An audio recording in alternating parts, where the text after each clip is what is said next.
South India का स्वर्ग कहे जाने वाले केरल राज्य की सबसे बड़ी मर्डर मिस्ट्री। इस केस ने इंडिया के शेरलॉक होम्स कहे जाने वाले पुलिस ऑफिसर सीबी टॉम को भी चकरा कर रख दिया था। एक ऐसी मर्डर मिस्ट्री जिसकी एक कड़ी सुलझती थी तो दूसरी उलझ जाती थी। केरल पुलिस के पास सुराग के नाम पर कुछ भी नहीं था। लाश का ना तो चेहरा था, ना शरीर, और ना ही पूरी लाश। आखिर सच क्या था इस कहानी का? इसकी सच्चाई जानने के लिए वीडियो में आखिर तक बने रहिए। इससे पहले कि हम केस की डिटेल्स पर चलें, अगर आपने इस चैनल को सब्सक्राइब नहीं किया है तो आपसे रिक्वेस्ट है कि इस चैनल को सब्सक्राइब करके बेल बटन को जरूर प्रेस कर लें ताकि न्यू वीडियो की नोटिफिकेशन आपको मिलती रहे। तारीख थी 7 जनवरी 2018। केरल के कोच्चि शहर की खूबसूरत पनमगद झील के पास एक ड्रम पड़ा हुआ था जो वहां पिछले 3 दिनों से था। चूंकि ड्रम आम तौर से सड़कों और तालाबों में यूं ही पड़े मिलते हैं तो किसी ने भी उस ड्रम को नोटिस नहीं किया। लेकिन चौथे दिन जब उस पूरे एरिया में बदबू फैलने लगी तो सबने यही सोचा कि शायद यह बदबू झील से आ रही है और एक आध दिन में अपने आप ही खत्म हो जाएगी। लेकिन बदबू ऐसे ही और 2 दिनों तक आती रही। तो फिर आसपास के लोगों ने झील के पास जाकर देखा, लेकिन वहां कुछ भी ऐसा नहीं था जिससे बदबू आने का कोई अंदाजा लगाया जा सके। सब लोग बदबू आने की वजह तलाश करने लगे। फिर जब कुछ लोग वहां रखे ड्रम के पास पहुंचे तो उन्हें पता चला कि बदबू उसी ड्रम से आ रही थी जो 7 जनवरी 2018 से वहां पड़ा हुआ था। ड्रम के ऊपर सीमेंट लगा हुआ था जिससे यह पता नहीं चल पा रहा था कि ड्रम में ऐसा क्या है जिससे बदबू आ रही थी। तुरंत ही नजदीकी पुलिस स्टेशन में इन्फॉर्म किया गया। पुलिस वहां पहुंची तो उन्हें भी कुछ समझ में नहीं आया कि ड्रम से बदबू आने की वजह क्या है। पुलिस ने उस ड्रम को तुड़वाया तो उसमें से कुछ भी नहीं मिला, लेकिन बदबू लगातार बढ़ रही थी जिससे ये तो समझ में आ गया कि इसमें कोई लाश है, लेकिन किसकी। फिर ड्रम को और गहराई से तोड़ा गया तो कुछ इंसानी हड्डियां मिली, लेकिन हड्डियों का ढांचा इतना टूटा फूटा था कि अंदाजा लगाना मुश्किल था कि इस ड्रम में किसी आदमी की लाश है या औरत की, क्योंकि हड्डियों के ढांचे में ना सिर था ना पैर। हड्डियों के अलावा जो मिला उनमें कुछ कपड़ों के टुकड़े और कुछ पुराने नोट थे, लेकिन सिर्फ इतने सबूत से ये जानना मुश्किल था कि ये किसकी लाश है। पुलिस ने सब कुछ कब्जे में ले लिया। पुलिस को ये समझ में आ गया कि इस ड्रम में जितनी सिमटी हुई इंसानी हड्डियां मिली हैं, असल में उससे जुड़ा हुआ पूरा मामला सागर की गहराई से भी ज्यादा गहरा है। ड्रम में लाश मिलने की खबर अगले दिन यानी 8 जनवरी 2018 को स्थानीय अखबारों में छपी। ये खबर आई कि पनमगद झील के पास एक ड्रम में लाश मिली है, लेकिन लाश किसकी है यह पता नहीं। मरने वाला आदमी है या औरत, इसका भी पता नहीं चल पाया है। फिर जांच शुरू हुई। केस में सबूत के तौर पर सिर्फ कंकाल ही थे, इसलिए साउथ इंडिया के शेरलॉक होम्स कहे जाने वाले इन्वेस्टिगेटिंग ऑफिसर सीबी टॉम को जिम्मेदारी दी गई। ये बड़ी से बड़ी उलझी हुई मर्डर मिस्ट्री को सुलझाने में माहिर माने जाते थे। ड्रम से इंसानी सबूत के नाम पर जो कुछ मिला था उसका 3 दिनों तक पोस्टमार्टम किया गया। पोस्टमार्टम की जिम्मेदारी भी जाने माने एक्सपर्ट डॉक्टर एन के उन्मेष को दी गई। यह चेक किया गया कि आखिर ड्रम से क्या क्या मिला है। जांच में पता चला कि कुछ इंसानी बाल के टुकड़े, 4 इंडियन करेंसी, एक स्क्रू और एक वॉशर मिला है। बाल के छोटे टुकड़े को देखकर एक्सपर्ट ने अंदाजा लगाया कि ये कम उम्र के ही किसी लड़के या लड़की की लाश हो सकती है, जिसकी उम्र 15 से 25 साल के बीच हो सकती है, क्योंकि देखने में हड्डियां भी छोटी लग रही थी। पोस्टमार्टम टीम के किसी एक्सपर्ट ने कहा कि ये लड़की हो सकती है क्योंकि बाल की लंबाई तकरीबन 50 सेंटीमीटर थी। फिर टीम के एक दूसरे एक्सपर्ट ने कहा कि कई लड़के भी लंबे बाल रखते हैं। ऐसे में कुल मिलाकर यह तय नहीं हो पाया कि आखिर ये लाश किसी लड़के की है या फिर किसी लड़की की है। इसी बीच ड्रम से मिले इंडियन करेंसी की जांच सीबी टॉम ने शुरू की।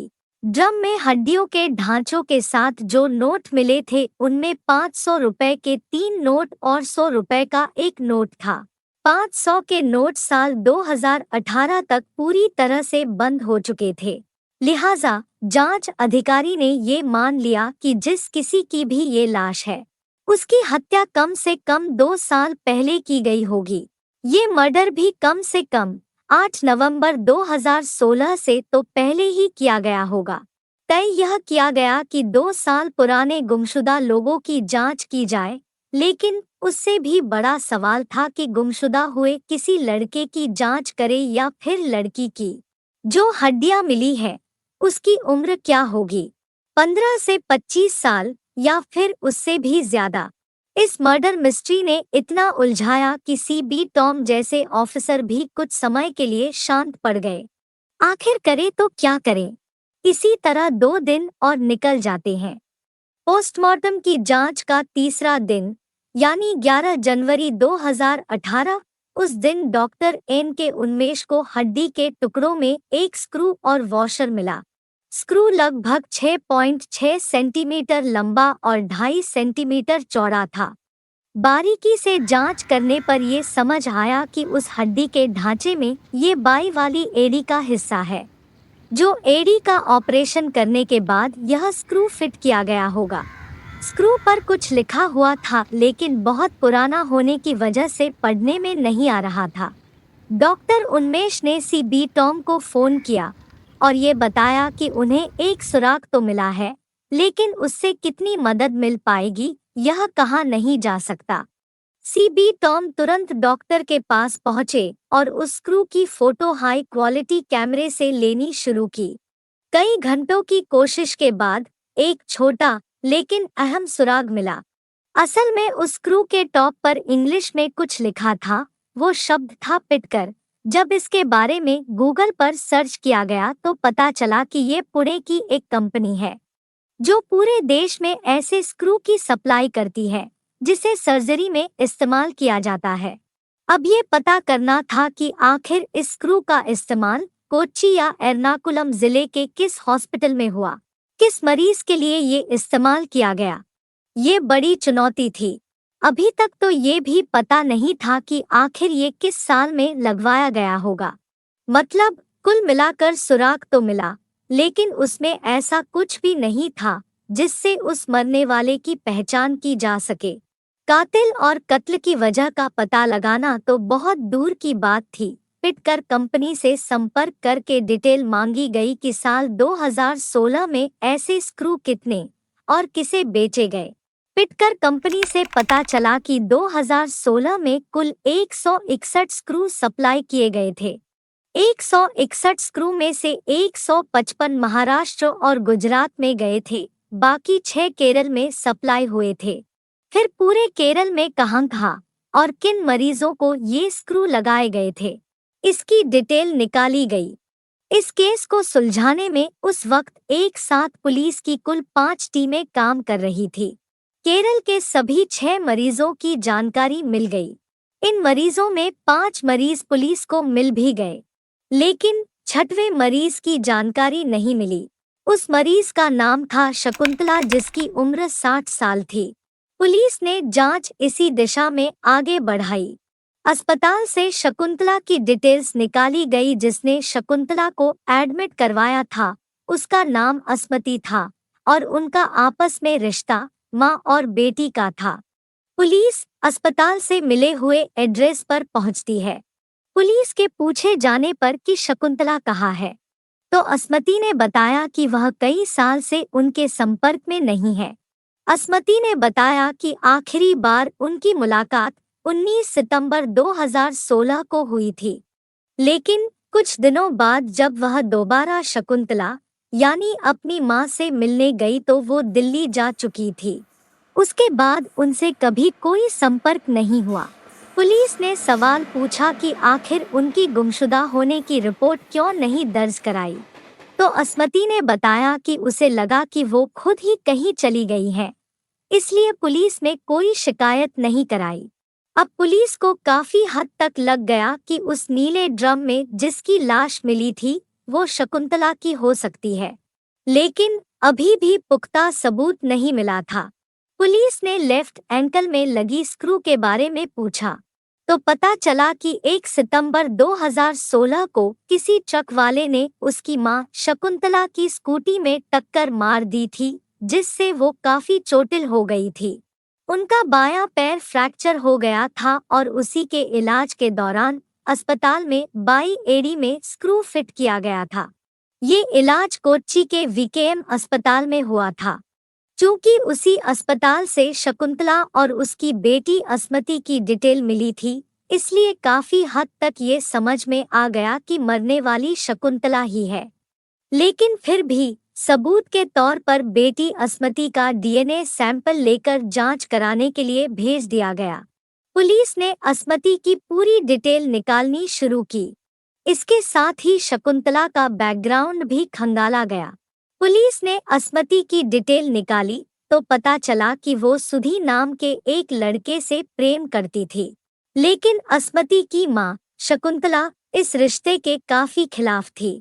वो नहीं चाहती थी कि बेटी अस्मती उस लड़के से शादी करे। इस वजह से कई साल पहले अस्मती अपने प्रेमी सुधी के साथ अपनी मां का घर छोड़कर चली गई थी और उस शादी से अस्मती के 2 बच्चे भी हुए। कई सालों तक वो अपनी मां से संपर्क में नहीं रही। इधर शकुंतला ने लॉटरी खरीदने बेचने का काम शुरू कर लिया था। वो स्कूटी से आती जाती थी। साल 2015 की ही बात है जब अस्मती और सुधी के बीच रिश्ते खराब हो गए और दोनों में तलाक हो गया। इसके बाद अस्मती साल 2016 के शुरुआती महीने में ही अपने दोनों बच्चों को लेकर मां शकुंतला के पास आ गई थी। उसी दौरान अस्मती की मुलाकात टीएम सजित से हुई। सजित एसपीसीए यानी society for prevention of cruelty to animals में काम करता था। दोनों एक दूसरे से प्यार करने लगे। सजित अक्सर अस्मती के साथ ही उसकी मां के मकान में रुक जाता था, लेकिन अस्मती की मां शकुंतला को ये सब कुछ अच्छा नहीं लगता था। फिर पुलिस ने अस्मती से पूछा कि सजित कहाँ है। तब इस पूरी जांच में एक और बड़ी चौंकाने वाली बात सामने आती है। अस्मती ने बताया कि इसी साल 2018 में 9 जनवरी को ही सजित की अचानक मौत हो गई। उसे हार्ट अटैक हुआ था। ये वही तारीख थी जिस दिन स्थानीय अखबारों में झील के किनारे नीले ड्रम में लाश मिलने की खबरें छपी थी। जांच अधिकारियों को ये अजीब इत्तेफाक वाकई चौंकाने वाला लगा। पुलिस को यकीन नहीं हुआ कि आखिर ये कैसे हो सकता है कि उसी दिन सजित की मौत हो गई। इसका पता लगाने के लिए पुलिस ने हॉस्पिटल से लेकर पोस्टमार्टम करने वाले डॉक्टरों तक से पूछताछ की। तब पता चला कि वाकई अटैक आने से मौत हुई थी। लेकिन ये इत्तेफाक बेहद अजीब था। लिहाजा पुलिस अब सजित का बैकग्राउंड तलाशने लगी। सजित के बारे में जब जानकारी जुटाई गई तो पता चला कि उसने सागिर नाम की लड़की से पहले ही शादी कर रखी थी और उसका एक बच्चा भी था। अस्मती से तो उसका एक्स्ट्रा मैरिटल अफेयर चल रहा था। पुलिस ने सजित के कुछ दोस्तों से पूछताछ की तो ये भी पता चला कि उससे शकुंतला काफी नाराज रहती थी। इसके बाद पुलिस ने सजित की पत्नी से पूछताछ की, जिससे पता चला कि ये बात सच है कि उसका एक्स्ट्रा मैरिटल अफेयर था। फिर पुलिस ने अस्मती से जानकारी जुटाई कि आखिरी बार जब शकुंतला गायब हुई थी तब क्या हुआ था। अस्मती ने बताया कि मां के पैर का ऑपरेशन कराने के लिए 1 सितंबर 2016 को अस्पताल में भर्ती किया गया था। स्क्रू लगाए जाने के बाद प्लास्टर लगाकर अस्पताल से 15 सितंबर को छुट्टी मिल गई थी और उसी दिन घर आ गए थे। लेकिन 4 दिन बाद ही मां को चिकनपॉक्स हो गया और साथ ही और भी कई इन्फेक्शन हो गए थे। बच्चों और मुझे कोई इन्फेक्शन ना हो जाए, इसलिए मैं अपने दोनों बच्चों को लेकर माँ शकुंतला से अलग दूसरे लॉज में कुछ दिनों के लिए चली गई थी। एक हफ्ते बाद जब मैं अपनी माँ शकुंतला से मिलने पहुंची तो वहां सजित मिला, जिसने बताया कि उसकी माँ मिशनरी की नर्सों के साथ दिल्ली चली गई है। मुझे लगा कि माँ से मेरी नाराजगी रहती थी तो वो खुद ही चली गई होंगी, इसलिए मैंने उनसे कभी संपर्क नहीं किया। अब पुलिस को ये पता करना था कि 19 से 26 सितंबर 2016 के बीच वो नीला ड्रम कहाँ से खरीदा गया था और किसने खरीदा था। सजित के कुछ दोस्तों के बारे में जानकारी मिली। उनमें से पुलिस ने सजित के सबसे करीबी दोस्त सुरेश को हिरासत में लेकर पूछताछ की, तब जाकर मर्डर मिस्ट्री से पर्दा उठ पाया। सुरेश ने पुलिस को बताया कि असल में जो लाश मिली है वो शकुंतला की है और उनकी हत्या सजित ने ही की थी। हत्या करने के पीछे की वजह भी बताई। जानकारी मिली कि शकुंतला को पता चल गया था कि सजित पहले से शादीशुदा है और वह उनकी बेटी को धोखा दे रहा है। वो बार बार सजित को धमकी देती थी कि इस बारे में वह अपनी बेटी को पूरी बात बता देगी। इसलिए 19 सितंबर 2016 को जब असमती घर से बाहर दूसरे लॉज में चली गई तो उसी दौरान सजित ने अपने दोस्तों के साथ मिलकर हत्या की साजिश रची।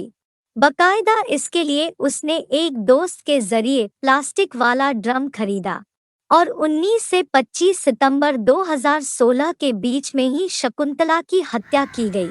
उनकी लाश को ड्रम में डालकर उसमें पहले गोबर और दूसरी चीजें भरी गई। इसके बाद उसमें कंक्रीट और ईंट डालकर सीमेंट डाल दिया गया ताकि लाश का पता ही न चले। इसके बाद ड्रम को ऑटो रिक्शे में लादकर उसी झील में फेंक आया था। जिस ऑटो से लाश से भरे ड्रम को ले जाया गया था वो सुरेश का ही था। यह वही ड्रम था जो कुछ महीने बाद उस झील के एक छोर पर पहुंच गया था, जिसे वहां के मछुआरों ने देखा था, लेकिन बदबू नहीं आने से कभी किसी ने ध्यान नहीं दिया था। 2 साल बाद जब उस एरिया में काफी बदबू आने लगी तब पुलिस को जानकारी मिली थी। इस तरह मर्डर के करीब 2 साल बाद पूरे मामले का खुलासा हुआ, लेकिन ये खुलासा अधूरा ही था क्योंकि जिस पर हत्या का आरोप लगा उसकी मौत हो चुकी थी। जब पुलिस ने शकुंतला का बैकग्राउंड निकाला तो वो भी उलझा हुआ मिला। असल में शकुंतला के माँ बाप कौन थे इसकी जानकारी किसी को भी नहीं थी। जब वो 6 महीने की थी तब एक तालाब के किनारे लावारिस हालत में मिली थी। उसे 3 लड़कियों की माँ सरस्वती ने पाला था। बड़ी होने पर शकुंतला की शादी एक राजनीतिक पार्टी के कार्यकर्ता दामोदरन से हुई।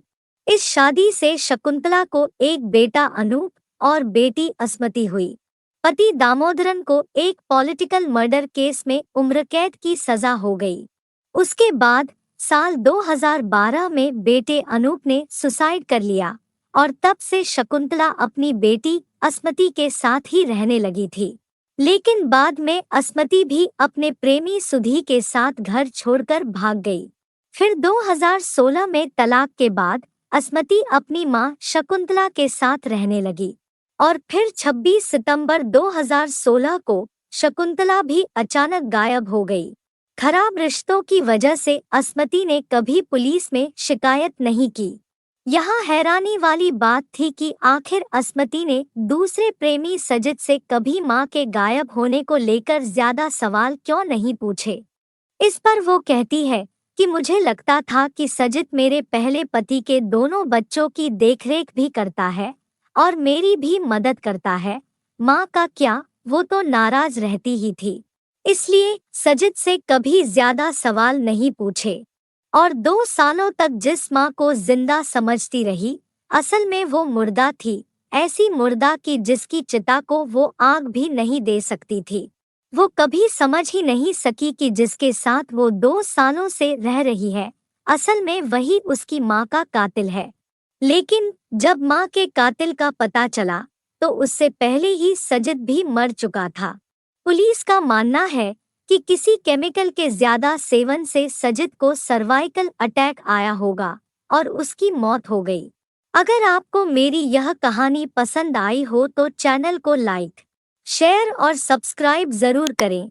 आज के लिए बस इतना ही। आपसे फिर मुलाकात होगी एक नई क्राइम स्टोरी के साथ।